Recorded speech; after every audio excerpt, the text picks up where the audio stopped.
Hey welcome back everybody in this jovial life podcast. आज मैं आपसे बात करने वाला हूँ मानव जीवन के एक ऐसे सिचुएशन के बारे में जिसका सामना हम कभी न कभी तो करते हैं। आपको मैं बता देना चाहता हूँ कि जोबियल लाइफ पॉडकास्ट साइकोलॉजी बेस्ड एक ऐसी पॉडकास्ट सीरीज है जहाँ पर आप ह्यूमन इमोशन, ह्यूमन बिहेवियर के बारे में बहुत कुछ सीख सकते हैं। और मेरा एक विचार है कि मैं आप सबके साथ मिलके आप सबकी अवेयरनेस को इतना ज़्यादा हायर लेवल तक ले जाना चाहता हूँ कि आपके जीवन में अगर कभी बैड सिचुएशन आए तो आप अपने आप को बहुत ही आसानी से निकाल सकें। So now let's start. और हम लाइफ के एक ऐसे सिचुएशन को लेते हैं जहाँ पर व्यक्ति को बहुत ज़्यादा बुरा महसूस होता है। कई बार ऐसा होता है कि हम लाइफ में बहुत बुरा महसूस करते हैं, हमें लगता है कि लोगों ने हमें चीट किया है। बेसिकली ये जब होता है जब हम किसी पर्सन के साथ बहुत ही क्लोज होते हैं, इमोशनली अटैच्ड होते हैं, हम व्यक्ति के साथ बहुत अच्छा ट्रस्ट रखते हैं, लेकिन जब वो ट्रस्ट टूटता है, वो विश्वास टूटता है, तो हमें लगता है कि अब सब कुछ ख़त्म हो चुका है। तो अगर आपके साथ लाइफ में कभी ऐसा होता है कि आप इस सिचुएशन में हैं कि आपको लग रहा है कि सब कुछ ख़त्म हो चुका है, अब मेरे लिए कुछ नहीं बचा है, किसी ने आपको धोखा दिया है, अगर ऐसा आप महसूस करते हैं तो आपको कुछ बातें समझनी होगी। सबसे पहली बात यह है कि एज अ ह्यूमन बीइंग हम अपनी लाइफ में उतार चढ़ाव महसूस करेंगे, ये बहुत ही साधारण सी बात है। हमारी लाइफ में हमेशा ऐसा हो ही नहीं सकता है कि जो हम चाहते हों वैसा ही सब कुछ बना रहे। It's not possible.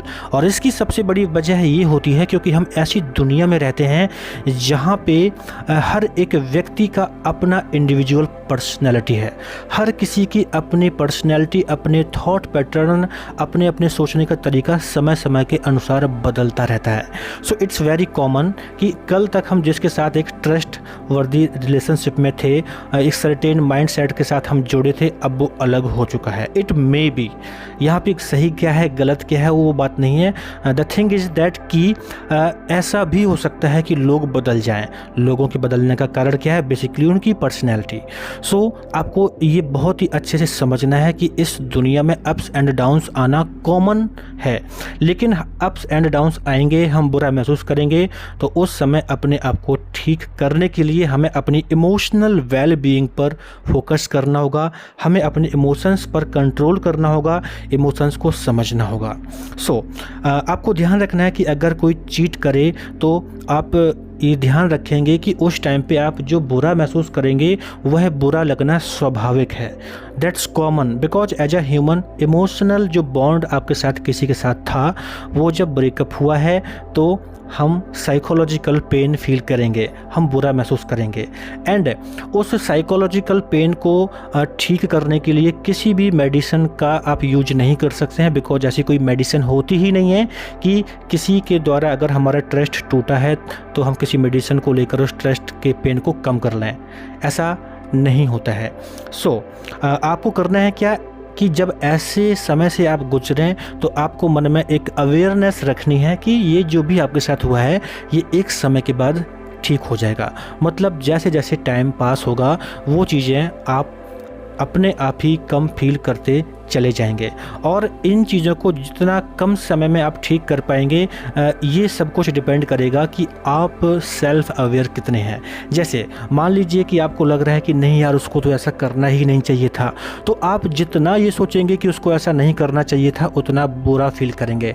आपको ये सोच जो आ रही है बार बार कि उसको ऐसा नहीं करना चाहिए था, ये सोचने के बजाय आप सोच सकते हैं कि इट्स कॉमन, मैं तो पहले से जानता था कि इंसान की जो पर्सनैलिटी है वो समय समय से बदलती है, तो आज वो दिन है कि उसके थॉट पैटर्न चेंज हुए हैं। सो अगर हम ऐसे सोच को अपने पास रखेंगे तो इट्स कॉमन है कि हम अपने आप में इम्प्रूव कर पाएंगे और जल्दी से ठीक कर पाएंगे। अब आपके साथ जो भी हुआ है आप बुरा महसूस कर रहे हैं, दैट्स कॉमन। आप ये समझ चुके हैं। लेकिन अब आगे ये करना है कि अगर हम अपने आप को कंट्रोल नहीं कर पा रहे हैं, हम अपने इमोशंस को कंट्रोल नहीं कर पा रहे हैं, तो हमें किसी दूसरे पर्सन से सपोर्ट लेना चाहिए। अपनी चीज़ों को किसी के साथ शेयर करना चाहिए। और जब हम अपनी इन चीज़ों को किसी के साथ शेयर करते हैं तो निश्चित ही हमारे अपने सोचने का तरीका अपने आप ही मॉडिफाई होता है। तो ऐसे टाइम पर जब आप बुरे समय में होते हैं, ऐसे टाइम पर आप किसी पर्सन से मिलिए, बेसिकली जिस पर आप ट्रस्ट करते हो। आपका दोस्त हो सकता है या फिर आपके क्लोज फैमिली में कोई और हो सकता है, या कोई रिलेशन में और भी व्यक्ति हो सकता है। आपको अपनी बात कहनी है, लेकिन ध्यान रखना है ये बात उसी व्यक्ति से कहनी है जिस पर आप ये ट्रस्ट करते हैं कि वो आपकी बात को सुनेगा, समझेगा, और 4 जगह पे ऐसे ही नहीं बोलेगा। तो ध्यान रखना है कि अगर बुरा दौर है, आप खुद से कंट्रोल नहीं कर पा रहे हैं, तो आपको दूसरों से सपोर्ट भी लेना है। आज के टाइम पे दूसरों से सपोर्ट लेना बहुत ही आसान हो गया है। बहुत सारी ऐसी काउंसलिंग सर्विसेज होती हैं गवर्नमेंट की जो कि फ्री होती हैं। आप उन पर कॉल करके भी अपनी सारी बात को बता सकते हैं, किसी काउंसलर से, किसी साइकोलॉजिस्ट से मिल सकते हैं, और आप निश्चित ही अपने आप को ठीक कर पाएंगे। इसके बाद आपको ध्यान रखना है कि जब ऐसा दौर चल रहा हो तो उस टाइम पर अपने सारे थॉट्स को एक जगह पे सेंटर्ड करने की बजाय, यानी जो भी आपके साथ हुआ है उसको सोचने की बजाय नए सिरे से सोचने का प्रयास करिए। So the point is that take care yourself.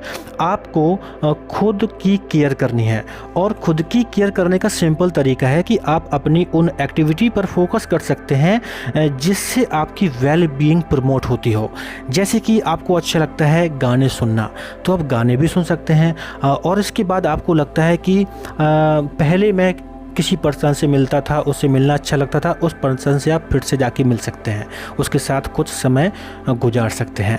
And आप एक्सरसाइज कर सकते हैं, हेल्दी न्यूट्रिशन फूड ले सकते हैं, है ना। हम जो भी खाते हैं उसका हमारे बॉडी पर इम्पैक्ट होता है, और उससे हमारे थॉट्स पर भी इम्पैक्ट होता है। सो इट्स वेरी इम्पॉर्टेंट कि हम जब बुरे समय में हों तो उस टाइम पे हम अपने बॉडी में जो जाने वाली चीज़ें हैं, जो न्यूट्रिटिव चीज़ें हैं, उस पर भी फोकस करें। ये बहुत ही इम्पॉर्टेंट है। हमें उस टाइम पर अच्छी स्लीप लेने का प्लान करना चाहिए, हम ढंग से नींद लें और अपने आप को बेटर फील करा पाएँ।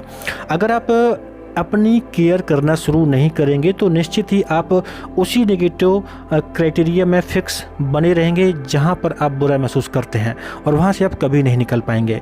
और जब वहां से नहीं निकलेंगे तो आपका फिजिकली जो सिस्टम है वो कमज़ोर हो जाएगा। फिर बाद में और भी चीज़ें नेगेटिवली शुरू होंगी, तो बाद में आपके साथ और भी प्रॉब्लम हो सकती हैं। So it is very important कि साइकोलॉजिकल जो सपोर्ट आप लेंगे वो तो ठीक है, लेकिन हमको फिजिकल इम्प्रूव भी करना है, इसका भी ध्यान रखना है। इसके बाद एक नई चीज़ ये भी हो सकती है कि हम कुछ बाउंड्रीज को सेटअप करें। Maybe sometime it happens that we feel कि हमें किसी ने चीट किया है, बट यू थिंक कि नहीं यार, चीज़ें शुरू फिर से हो सकती हैं। तो ऐसे टाइम पर आप अपनी बाउंड्रीज को क्लियर करें, अपने एक्सपेक्टेशंस को क्लियर करें कि आप क्या कर सकते हैं, क्या नहीं कर सकते हैं, क्या चाहते हैं, क्या नहीं चाहते हैं। इसके बारे में ओपन कन्वर्सेशन करें। इसके साथ ही आपको फिर से एक नया प्लान क्रिएट करना होगा जहां पर आप इस बात के लिए कमिटेड रहेंगे कि जो भी चेंजेस लाने हैं वो पॉजिटिव रहेंगे। हम हमेशा सकारात्मक बदलाव का प्रयास करेंगे और पास्ट में जो भी हुआ है वहां पर जाकर नहीं उलझेंगे। तो ऐसा भी आप कर सकते हैं। इसके बाद आपको ध्यान रखना है कि जो भी चीज़ें होती हैं, इफ़ समथिंग हैपेंस बैड, कुछ बुरा होता है, तो हमें थोड़ा सा टाइम देना होगा उन चीज़ों से निकलने के लिए, क्योंकि जैसे ही टाइम गुजरता है चीज़ें अपने आप ही चेंज होती चली जाती हैं। तो आप इन सारी चीज़ों को ध्यान रखिएगा, अपने आप को ओपन एंड क्लियर रखिएगा कि हमें कहाँ तक किसी से क्या उम्मीद कर रही हैं, क्या नहीं कर रही हैं, कैसे बिहेव करना है, कैसे नहीं करना है। क्योंकि अगर हम खुद में ही पहले से परफेक्ट होंगे तो हम बुरा होने पर भी हम बुरा महसूस नहीं करेंगे, क्योंकि हमको पहले से पता होता है कि इंसान ये भी कर सकता है, वो भी कर सकता है। सो इस तरह से आप चीज़ों को समझेंगे, अपने ऊपर अप्लाई भी करेंगे और अपने आप को इम्प्रूव करेंगे, अपने आप को सेल्फ अवेयर भी करेंगे। सो थैंक यू यहाँ तक जुड़े रहने के लिए, और आगे यूँ ही मिलते रहेंगे।